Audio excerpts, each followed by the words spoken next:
पण उद्याचा गजर याच्याही पेक्षा जोरात करायचा, डोळे बंद करायचे, जोरात टाळ्या वाजवायच्या. की का करायचं असं? गमतीने सांगतात सगळेजण की भागवतामध्ये कीर्तनामध्ये टाळ्यांची टाळाटाळ केली तर भगवंत बघत असतो.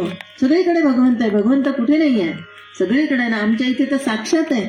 ग्रंथ नवे हा श्रीकृष्ण, गीते वेदी मनपूर्ण, अनन्य होता या शरण, खचित टळे जन्म मरण, त्रिताप जाती चिरये शांती, नाथ वदती रामपदी ठेवू माथा, आरती करू तुझ भगवंता, जय हो जय श्री भागवता, जय हो जय श्री. सगळीकडून आलं पाहिजे जय हो जय श्री. म्हणजे भागवत म्हणजे फक्त भगवंताची वाङ्मयीन मूर्ती आहे. भगवंतच आहे, मूर्ती रूपाने नाहीये, शब्द रूपाने आहे. भगवंत आमच्या समोरच आहेत, आमच्या सानिध्यातच आहेत. आम्ही जर भगवंताला मनापासून आवाज दिला तर भगवंताला यावं लागणार. मग आता तुम्ही म्हणाल आम्हाला 7व्या दिवशी शंख चक्र गदा पद्म असं सगळं दिसणार का? सुदर्शन चक्र दिसणार? तसं दिसणार नाही, तसं कधीच कुणाला दिसत नाही. भागवत ऐकल्यानंतर काय मिळतं, काय होतं, बदल काय होतो? जे आम्हाला 2 हात आहेत तिथं 4 हात येतात का? नाही. भागवत ऐकल्यानंतर अंतरीचा भाव बदलतो. अंतरीचा भाव बदलला याचाच अर्थ दृष्टी बदलते. दृष्टी बदलली की सृष्टी बदलते. कशी बदलते? संतांना चिमणीमध्ये देव दिसला, नाथांना गर्दभामध्ये देव दिसला, आम्हाला देवात दगड दिसतो. का? आमची दृष्टी बदललेली नाही ना. त्यांना अणु अणु, रेणू रेणू, कणा कणात, पशु पक्षी, कोणत्याही योनीमधला कोणीही प्राणी असो, मनुष्यांमध्ये तर त्यांना देव दिसला. प्रत्येक योनीमधल्या जीवाकडे त्यांनी भगवंत या दृष्टीनेच बघितलं. आणि म्हणून भगवंताला आपला भक्त हा कितीही अज्ञानी असलेला चालतो, पण अहंकारी भक्त भगवंताला चालत नाही.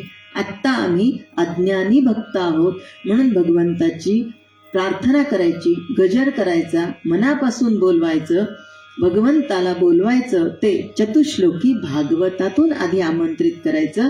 कारण चतुश्लोकी भागवतामध्ये भगवंतानी जे सांगितलं हे सगळं जे काय आहे ते फक्त मी एकच आहे.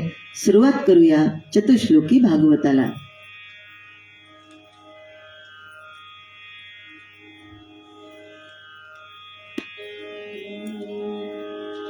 ओम नमो भगवते वासुदेवाय. हरि ओम नमो भगवते वासुदेवाय. हरि ओम नमो भगवते वासुदेवाय. श्री भगवानुवाच ज्ञानं परमगुह्यं मे यद्विज्ञानसमन्वितं सरहस्यं तदङ्गं च गृहाणगदितं मया यावानहं यथा भावो यद्रूपगुणकर्मकाः तथैव तत्त्वविज्ञान अस्तु मे मदनुग्रहात् अहमेवासमेवाग्रे नान्यद् यत्सदसत्परम् पश्चादहं यदेतच्च यो वशिष्येत सोऽस्म्यहम् ऋतेऽर्थ यत् प्रतीयेत न प्रतीयेत चात्मनि तद्विद्यादात्मनो मायां यथा भासो यथा तमः यथा महन्ति भूतानि भूतेषु चावचेष्वनु प्रविष्ठान्यप्रविष्ठानि तथा तेषु न तेष्वहम् एतावदेव जिज्ञास्यम् तत्त्वजिज्ञासुनात्मनः अन्वयव्यतिरेकाभ्याम् यत्स्यात् सर्वत्र सर्वदा एतत्मतं समातिष्ठ परमेण समाधिना भवान् कल्पविकल्पेषु न विमुह्यन्ति कर्हिचित् कायेन वाचा मनसेन्द्रियैर्वा बुद्ध्यात्मना मा प्रकृति स्वभावतं करोमि यद्यं सकलं परस्मै नारायणायति समर्पयामि.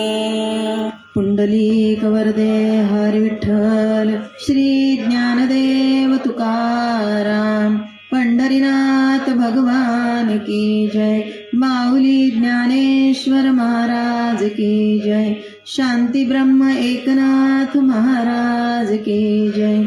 यशवंतराव महाराज की जय. जय जय रघुवीर समर्थ. आपण हे जे सुरुवातीचे 15 श्लोक म्हणतो ना, ते काय आहेत? तर हे श्लोक सगळे भागवतातलेच आहेत. सुरुवातीलाच जेव्हा आपण पेज बदलतो, पहिला सुरुवात काय आहे, कुणी एकानी जोरात वाचा. पहिलंच सुरुवातच कशाने आहे? अधिष्ठान जेथे. हरि ओम नमो भगवते वासुदेवाय. श्री गणेशाय नमः. श्री सरस्वते नमः. श्री गुरुभ्यो नमः. आणि अधिष्ठान जेथे प्रतिष्ठान देखा. हरि ओम नमो भगवते वासुदेवाय. पहिला शब्द घेतला तो कोणता? हरी. का घेतला असेल पहिला शब्द हरी? कारण हरी हा हरण करणारा आहे. काय हरण करतो? आमचे त्रिविध ताप हरण करतो. आणि आमचे त्रिविध ताप जेव्हा हरण केल्या जातात तेव्हा आम्हाला लक्षात येतं हे सगळं जे होतंय ते कोणत्या तरी एका अद्भुत शक्तीने होतंय. त्या शक्ती व्यतिरिक्त दुसरं कुणीही काहीही करू शकत नाही. बरं, हे आम्हाला नाही समजलं. साधं उदाहरण घेऊ आपण. इथे सगळा सेट व्यवस्थित आहे, वायर आहेत, माईक आहे, सगळं व्यवस्थित आहे.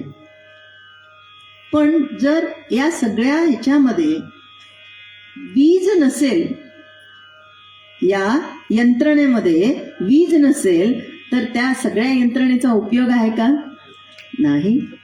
जसं वीज हीच सगळं काही करणारी आहे, तसं चैतन्य हे एकच असं आहे की जे सगळं काही करू शकतो. त्या चैतन्याच्या अभावी कोणी काहीही करू शकत नाही. झाडाचंही पान जे हलतं ते त्याच्याच सत्तेने हलतं. आम्ही झाडाचं पान हलवतो म्हणलं तर हलवू शकणार नाही.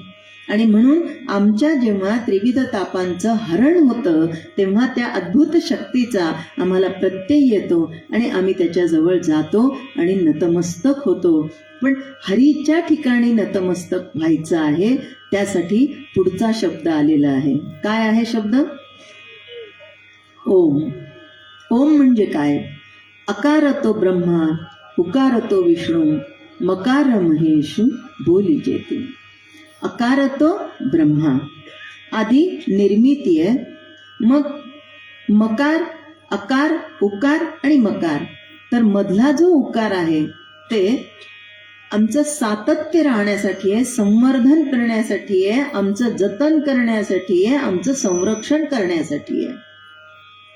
आधी उत्पत्ती झाली, मग आमचं संरक्षण झालं, रक्षण झालं, वृद्धी झाली.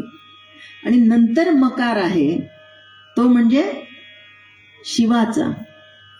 अकार, उकार, मकार, ब्रह्मा, विष्णू, महेश. हे पुढे येणारच आहे आजच्या कथेमध्ये, पण आजच्या माहितीने भगवंत कसे स्फुरण करून देतात आणि वधवून घेतात ते. आणि मग हे 3 एकत्र आल्यावर ओम झाला. पुढचा शब्द काय? नमो. नमो म्हणजे नमस्कार करणे. नमस्कार करताना आम्ही कसा करतो नमस्कार?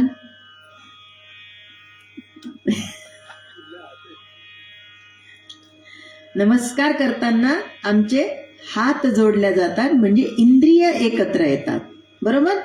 पण इंद्रिय केव्हा असे जोडल्या, हात केव्हा जोडल्या जातात, इंद्रिय एकत्र केव्हा येतात? मनामध्ये तो भाव असेल तर. एखादा डाकू समोर आला तर आम्ही असा नमस्कार करू का वाकून? नाही.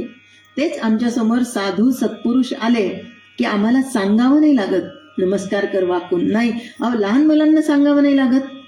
का? कारण त्या मुलांना नजरेतले भाव कळतात आणि मनात आधी भाव निर्माण होतो, मग इंद्रिय प्रज्वलित होतात. इंद्रिय प्रज्वलित होण्यासाठी आत चैतन्य असावं लागतं. तेव्हा एखाद्या प्रेताला म्हणलं हात जोड रे बाबा, समोरून साधू यायला लागले, प्रेत जोडू शकतो का? नाही, कारण त्याच्या आतमध्ये काय नाहीये? चैतन्य नाहीये. मग नमो म्हणजे नमस्कार करणं, हे कुणाची सत्ता आहे? त्या चैतन्याची सत्ता आहे. त्या चैतन्याची सत्ता माझ्या मनामध्ये मी अधिष्ठित केलेली आहे, मान्य केलेली आहे, मला ते स्वीकार आहे. म्हणून माझ्या मनाने इंद्रियांना चालना दिली आणि मग माझे हात जोडल्या गेले. पुढचा शब्द कुणाला जोडल्या गेले? भगवंताला जोडल्या गेले. आणि मग हा भगवंत, याचं काहीतरी तर नाव असायला पाहिजे ना. नुसतं भगवंत म्हणलं, आता समजा आम्ही ओ मामा म्हणलं, कित्येक मामा आहेत, कोणत्या मामानी यायचं इथे? प्रश्न पडतो ना. अहो कोणत्या मामाला बोलवताय तुम्ही?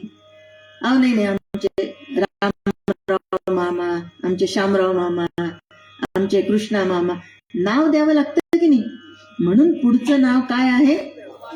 वासुदेवाय. तोच भगवंत.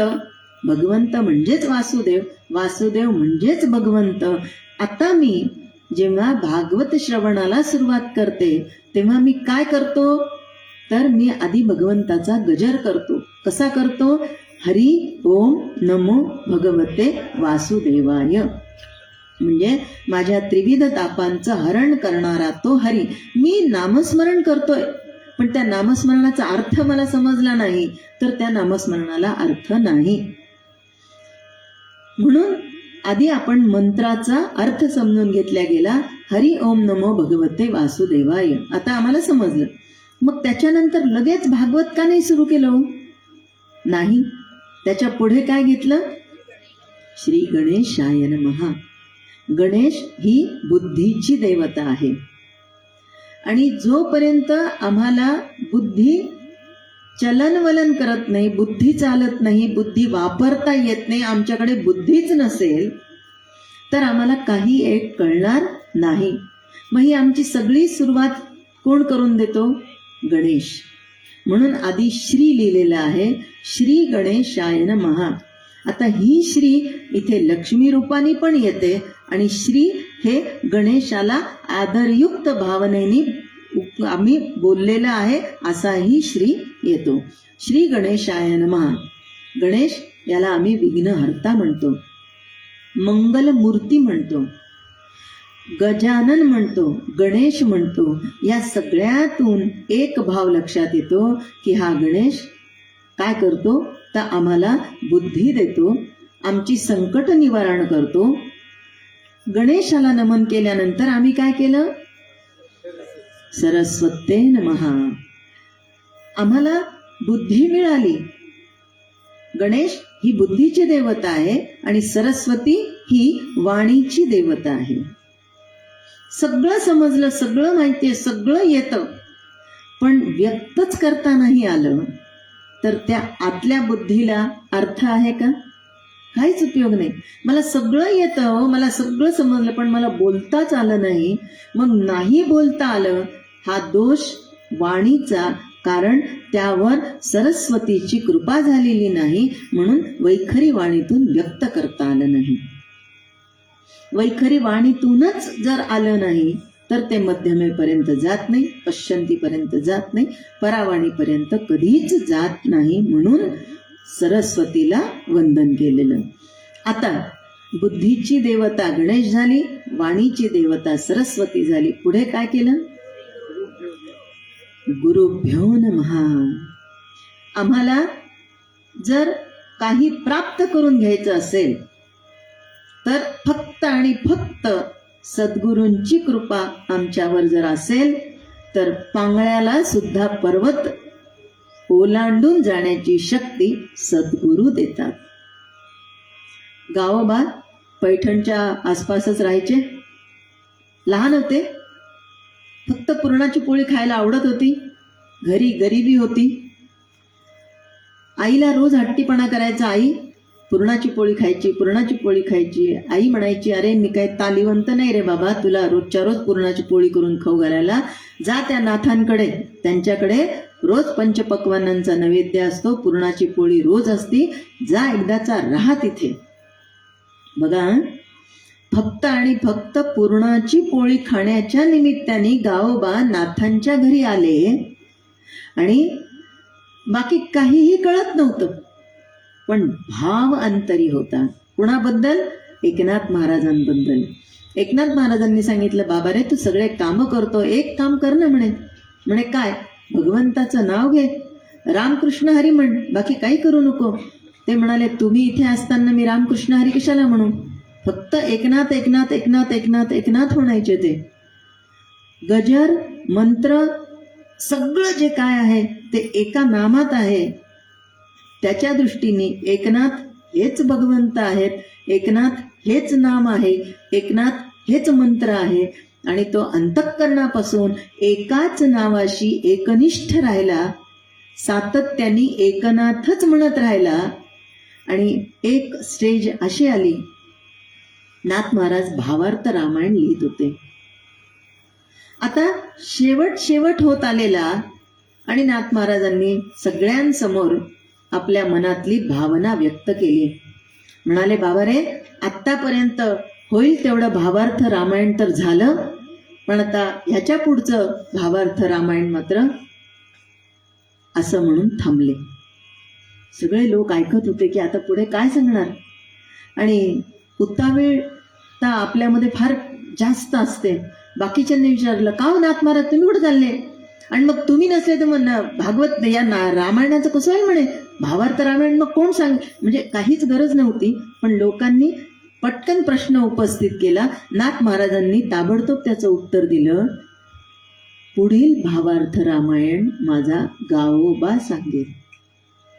जो गावोबा ज्याला अक्षर ओळख नव्हती, जो गावोबा फक्त एक नाथ या शब्दापलीकडे त्याला माहिती नव्हतं, फक्त पुरणाची पोळी खाण्याच्या हेतूने आलेला गावोबा, पण निस्सीम दृढ विश्वास नाथांवर, अंतर्मनामध्ये त्यांना गुरु मानलेलं, अंतर्मनामध्ये त्यांना भगवंताचं स्थान दिलेलं आणि त्यांच्या या भावाला सद्गुरूंनी ओळखलेलं, म्हणजे नाथ महाराजांनी ओळखलेलं. आणि नाथ महाराजांनी फक्त त्या गावोबाच्या डोक्यावर हात ठेवला. काय ठेवला? हात ठेवला. आणि पुढील जे भावार्थ रामायण आहे, दुसऱ्या दिवशी गावोबानी सांगितलं. लोकांना आश्चर्य वाटलं की कालचं रामायण आणि आजचं रामायण याच्यामध्ये तसूभर सुद्धा फरक नाही. तीच लिंक बरोबर जोडल्या गेलेली आहे, त्याच धारेमध्ये व्यवस्थित हा प्रवाह सुरू आहे. मग हा बोलणारा गावोबा आहे का संत एकनाथ महाराज आहेत? आणि म्हणून आम्ही आहोत प्रापंचिक. आमचा प्रपंच करता करता होणारा हा परमार्थ आहे. आणि आम्हाला संतांनी पण सांगितलेलं आहे की आधी प्रपंच करावा नेटका, मग घ्यावे परमार्थ सुखा, येथे आळस करू नका विवेकी हो. विवेकी जनांना सांगितलेलं आहे. आता विवेक म्हणजे काय? परत विचार येईल. आत्मानात्म विवेक म्हणजे काय? तर एक सच्चित आनंद जे आहे, जे आत्मस्वरूप आहे, ते आणि केवळ तेच एक सत्य आहे. त्या आत्मस्वरूपा व्यतिरिक्त सारं काही मिथ्या आहे. हा जो विश्वास दृढ होतो त्याला विवेक म्हणायचं. आणि आमचा विवेक कसा होतो? डळमळीत होतो. कारण आम्ही प्रापंचिक आहोत. आम्हाला घटकेत भागवताला जावं वाटतं, घटकेत टीव्हीवर कोणती सिरियल चालू असेल तर जाऊ दे, आजचं गेलं तर गेलं, सिरियल नको जायला. डळमळीत होतं. आणि मग दुसरी जर निघालेली आहे, एक गमतीने सांगितलं जातं बरं का, काही पुरुषांचं बरं का, आता मी इकडे बघून बोलते, इकडे बघतच नाही मी आता बोलताना, इकडेच बघून बोलते. काही पुरुषांना घरामध्ये असा काही धाक असतो म्हणताल की विचारू नका. आता सगळे मित्र निघाले होते कीर्तनाला आमचे. आता त्या कुणाचं नाव घेतलं काही असलं तर आहे का पंचायत? आधी दरवर्षी येण्याचं निघून गेलंय तोंडातून, पुढच्या वर्षी मग बोलवलंच नाही तर कसं होईल?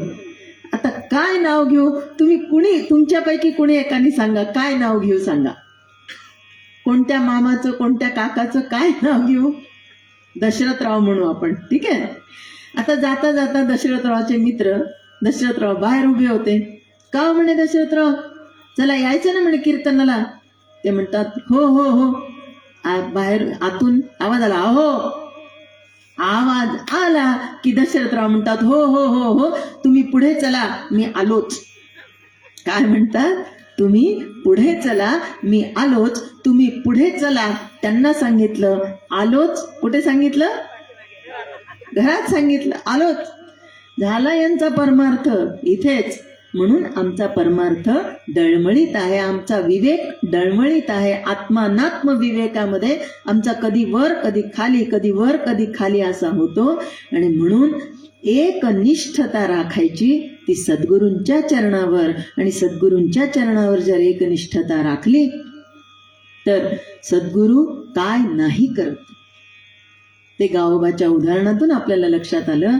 आणि या पृथ्वी तलावरची किंवा त्रिभुवनातली अशी कोणतीच गोष्ट जी नाही आहे की जी सद्गुरूंना अशक्य आहे. सद्गुरूंना सगळं काही शक्य आहे. म्हणून गुरुमंत्र ज्यांनी ज्यांनी घेतला नाही त्यांनी गुरु न करता जर वर जायची वेळ आली तर वर गेल्यानंतरही फक्त पुढच्या जन्मामध्ये गुरगुर करण्याची वेळ येते. आणि गुरगुर करणारा कोण असतो? 4 पायाचा असतो.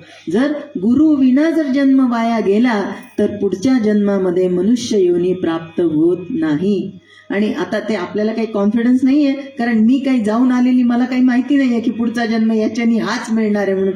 फक्त वाचनातलं असं आहे की या जन्मामध्ये गुरूंचं जर पाठबळ असेल तर पुढचा जन्म हा चांगल्या ठिकाणी होतो. आणि या जन्मातली राहिलेली अर्धी भक्ती ती पुढच्या जन्मामध्ये भगवंत पूर्ण करून घेतो.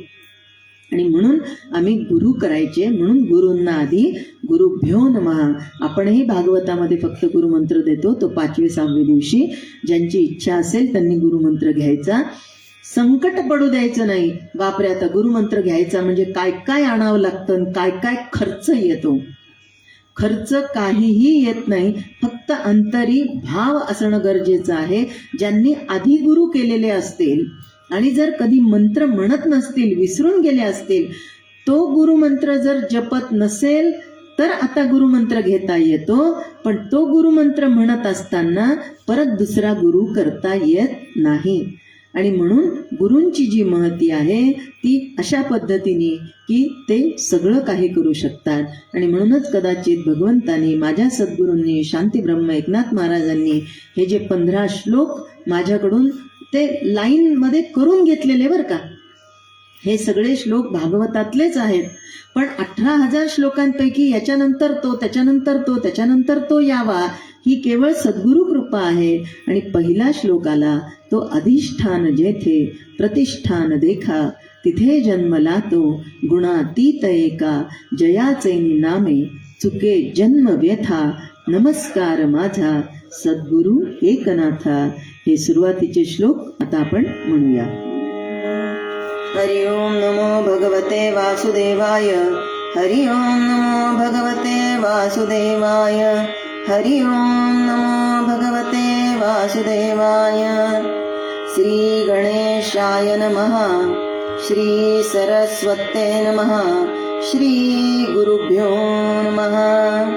अधिष्ठान जेथे प्रतिष्ठान देखा, तिथे जन्मला तो गुणातीत एका, जयाचे निनामे चुके जन्म व्यथा, नमस्कार माझा सद्गुरु एकनाथा. महायोग पीठे तटे भीमरभ्यां, वरं पुंडरीकाय दातुं मुनीन्द्रे, समागत्य तिष्ठत्यमानन्दकन्दं, परब्रह्मलिङ्गं भजे पाण्डुरङ्गम्. वसुदेवं सुतं देवं कंसचाणूरमर्दनं, देवकी परमानन्दं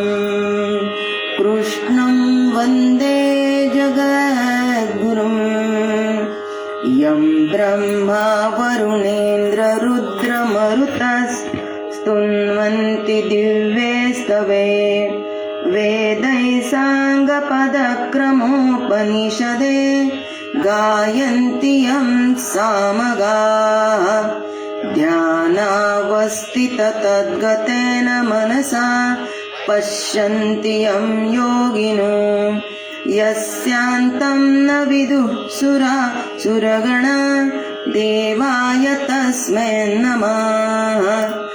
कृष्णं नारायणं वन्दे व्रजप्रियं कृष्णं द्वैपायनं कृष्णं वन्दे पृथासुतम्। वंशी विभूषितकरानवनीरदाभा पीताम्बरादरुणबिम्बफलाधरोष्ठा पूर्णेनेन्दुसुन्दरमुखा अरविन्दनेत्रा कृष्णात् परम किमपि तत्त्वमहं न जाने। नमस्ते भगवन् व्यास सर्वशास्त्रार्थकोविद ब्रह्मा विष्णु महेशानां मूर्तसत्यवती सुत। नमस्तुभ्यं भगवते ज्ञानवैराग्यशालिने नारदाय सर्वलोक पूजिताय सुरर्षये शुकरूपप्रबोधज्ञ सर्वशास्त्रविशारद एकतत्कथाप्रकाशेन मज्ज्ञानं विनाशय। सच्चिदानन्दरूपाय विश्वोत्पत्त्यादिहेतवे तापत्रयविनाशाय श्रीकृष्णाय वयं नमः। यं प्रव्रजन्तमनुपेतमपेतकृत्यं द्वैपायनो विरहकातर आजुहाव पुत्रेति तन्मयतया तरवोऽभिनेदु स्तं सर्वभूतहृद्यं मुनिमानतोऽस्मि। जन्माद्यस्य यतोऽन्वयादितरत स्वार्थेऽवभिज्ञः स्वराट् तेने ब्रह्महृदाय आदिकवये मुह्यन्ति यत्सूरया तेजो वारिमृदां यथा विनिमयो यत्र त्रिसर्गो मृषा धाम्नां स्वेन सदा निरस्तकुहकं सत्यं परं धीमहि। आदौ रामतपोवनादिगमनं हत्वा मृगं काञ्चनं वैदेहीहरणं जटायुमरणं सुग्रीवसम्भाषणं वालीनिग्रहणं समुद्रतरणं लङ्कापुरीदाहनं पश्चात् रावणकुम्भकर्णहननम् एतद्विरामायणम्। आदौ देवकी देवी गर्भजननं गोपीगृहे वर्धनं मायापूतनजीवितापहरणं गोवर्धनधारणं कंसच्छेदनकौरवादिहननं कुन्तीसुतापालनम् एतद्भागवतं पुराणकथितं श्रीकृष्णलीलामृतम्। नमो ब्राह्मण्यदेवाय गोब्राह्मणहिताय च जगद्धिताय कृष्णाय च जगद्धिताय गोविन्दाय नमो नमः। पुंडलीक वरदे हरी विठ्ठल. श्री ज्ञानदेव तुकाराम. पंढरीनाथ भगवान की जय. माऊली ज्ञानेश्वर महाराज की जय. शांती ब्रह्म एकनाथ महाराज की जय. यशवंतराव महाराज की जय. जय जय रघुवीर समर्थ. आत्ता द्वापार युग सुरू आहे. हे भागवतातलं सुरू आहे बरं का. नाही तर तुम्ही म्हणाल असं कसं द्वापार युग सुरू आहे. भागवतातलं सुरू आहे द्वापार युग. एका गोष्टी समोर नव्हते. युधिष्ठिर सोडून हे जे 4 पांडव होते ते कृष्णाच्या आजूबाजूला होते. आणि मग ते म्हणाले, कृष्णा आता हे द्वापार युग आहे ना, मग पुढे काय होणार आहे. कृष्णाने सांगितलं कलियुग येणार आहे. हो का, मग कलियुग म्हणजे काय. कृष्ण म्हणाले, आधी माझं काम करता का, मग सांगतो. बरं ठीक आहे म्हणाले, कारण ते भगवंताच्या अगदी प्रत्येक गोष्ट ऐकण्यामध्ये असणारे कृष्ण हुशार. कृष्णाने शाब्दिक नाही सांगितलं, प्रॅक्टिकल दाखवलं. कारण आम्ही कसे आहेत, सांगोवांगीवर फार लवकर विश्वास ठेवत नाही, प्रत्यक्ष डोळ्यांनी बघितलं तर विश्वास ठेवतो. भगवंताला हे आमचं धोरण माहिती आहे. मग त्यांनी काय केलं की 4 ठिकाणी 4 बाण मारले 4 दिशेला आणि सांगितलं, जा रे बाबा, एक एक जण एक एक बाण घेऊन या, मग मी तुम्हाला तुमच्या प्रश्नाचं उत्तर देतो. प्रश्न काय विचारला यांनी, कलियुग म्हणजे काय किंवा कलियुग कसं असणार याबद्दल प्रश्न विचारलेला. तर आता 4 ठिकाणी बाण फेकले. एकीकडचा बाण आणायला गेला अर्जुन. अर्जुन तिथे गेला, बाण उचलताना त्यांनी बघितलं की कोकिळा खूप गोड आवाजामध्ये गातीये आणि एकीकडे जिवंत सशाचं मांस खातीये. कुणाचं, जिवंत सशाचं मांस खातीये. हा भीम गेला, बाण उचलताना बघितलं त्यांनी की तिथे 5 विहिरी होत्या. त्या 5 विहिरींपैकी 4 विहिरीतलं पाणी तुडुंब भरून वाहत चाललेलं होतं, पण जी मधली विहीर होती ती कोरडी ठणठणीत होती. त्या 4 विहिरींमधलं पाणी याच्यामध्ये पडण्यासारखी विहीर होती, ती मध्ये आधे होती, पण त्याच्यामध्ये पाणी पडत नव्हतं. आश्चर्य वाटलं त्याला. बाण उचलला, आला. नकुल ज्या ठिकाणी गेलेला होता तिथे त्याने आश्चर्य बघितलं. एक वासरू नुकतंच जन्मलेलं होतं आणि जन्मलेल्या वासराला गाय चाटत होती. पण नुसतं चाटलं नाही तिने, इतकं चाटलं की त्या वासराला जखमा होत होत्या. स्वतःच्याच वासराला चाटून चाटून ती गायीने जखमा केल्या होत्या, पण तरी अजून चाटत होती. आश्चर्य वाटलं याला, हे काय प्रकार. आणि मग सहदेव गेलेला.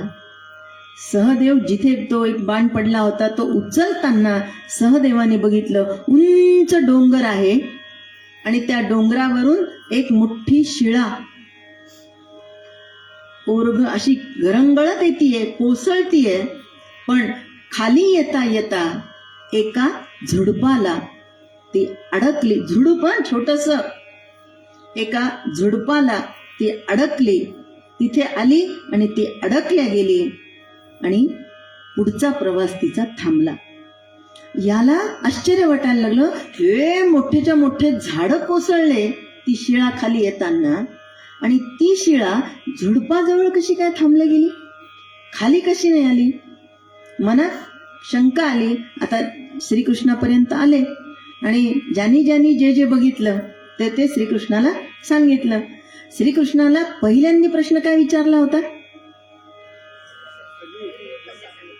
कलियुग म्हणजे काय किंवा कलियुगाचं स्वरूप कसं असेल. आता कृष्णाने सांगायला सुरुवात केली की बाबा रे, जिथे गोकिळा गोड गात होती आणि जिवंत सशाचं मांस भक्षण करत होती, याचा अर्थ कलियुगामध्ये धर्मगुरु यांचा आवाज मंजूळ असणार, पण ते साधकांचं शोषण करणार. जिवंत सशाचं मांस खात होती ती. मला सांगा, गोरगरिबांना गुरु म्हणून मानून घ्यायचं. आता हे माझे गुरु आहेत असं एखाद्या गोरगरिबांनी मानलं, मग गुरूंनी काय करायचं. धर्मगुरूंनी या कलियुगातल्या काय करायचं? बाबा रे, तुझं जर कल्याण व्हायचं असेल ना, तर तू असं कर, काही कर, 5 तोळ्याचं लॉकेट आणून इथं वाहा, म्हणजे मग तुझ्याकडचं जे काय संकट आहे ते निघून जाणार. तो बिचारा खायला मोहताज, आणि धर्मगुरूंनी सांगितलं म्हणून तो काय करणार आहे? कुठून तरी कर्ज घेणार, 5 तोळ्याचं लॉकेट देणार सोन्याचं, आणि आयुष्यभर ते कर्ज फेडण्यामध्ये राहणार. कसं? जसं जिवंत सशाचं मांस ती कोकिळा खात होती त्याप्रमाणे कलियुगामध्ये धर्मगुरू असणार, पण साधकांचं शोषण करणारे असणार. याला उत्तर मिळालं अर्जुनाला. आता भीमानी सांगितलं 5 विहिरी आहेत, 4 विहिरी तुडुंब भरतात, पण मधली विहीर रिकामी, असं कसं? त्यांनी सांगितलं कलियुगामध्ये गरीब श्रीमंत एकत्र, पण गरिबांकडे काहीच नसणार आणि श्रीमंत ते अजून श्रीमंत होत राहणार, ते गरिबांची मदत करणार नाहीत. 4 विहिरी तुडुंब भरतायत, पण 1 विहीर कोरडी राहतीये. तसं आता कलियुगामध्ये बघा तुम्ही, श्रीमंती खूप वाढली आहे, प्रत्येकाकडे पैसा आहे, पैशाला कमी नाही, पण दान करण्याची वृत्ती मात्र कोणाकडेही नाही. तिसरा नकुल आला. त्यांनी सांगितलं, अहो काय सांगायचं म्हणे, जन्मलेल्या वासराला ती गाय चाटत होती, नुसतं नाही तर त्याला जखमा की जखम्या झाल्या होत्या. याचा अर्थ काय? तेव्हा भगवंतांनी सांगितलं कलियुगामधले जे पालक आहेत ते कसे असतील, तर ते मुलांच्या वरील अतिप्रेमानं त्यांचं आयुष्य उद्ध्वस्त करतील.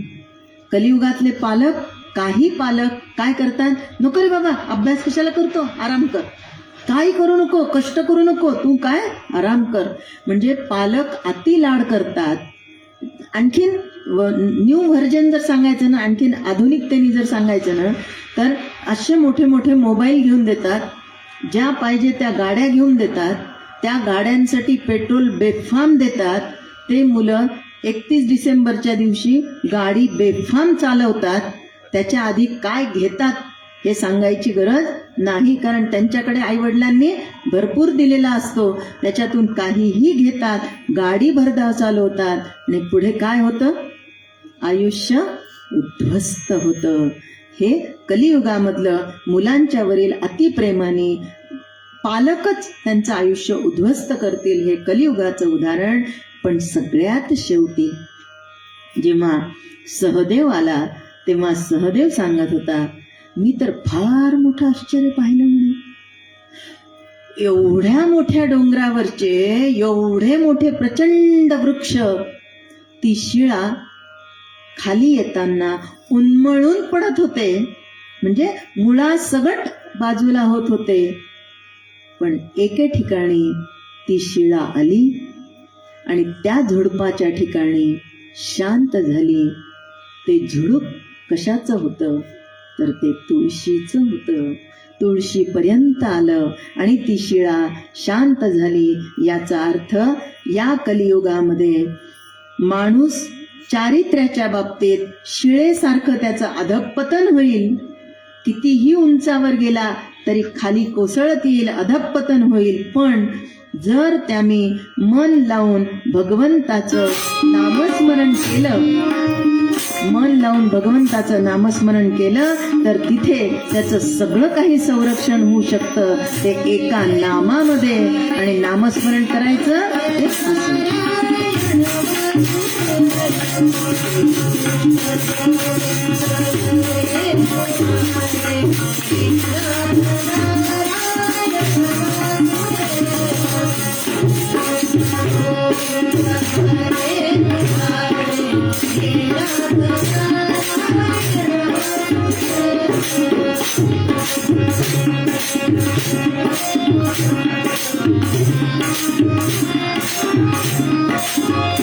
डोळे बंद करायचे, जोरात टाळ्या वाजवायच्या.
हरये नमः, हरये नमः, हरये नमः. काल आपण बघितलं की भीष्म पितामह भगवंतांनी त्यांची इच्छा पूर्ण केली आणि त्यांची पुढची गती झाली आणि श्रीकृष्ण परमात्माही नंतर निघून गेले. बराच कालावधी झाला आणि अर्जुनाला वाटायला लागलं की भगवंताला भेटून खूप वर्ष झालेत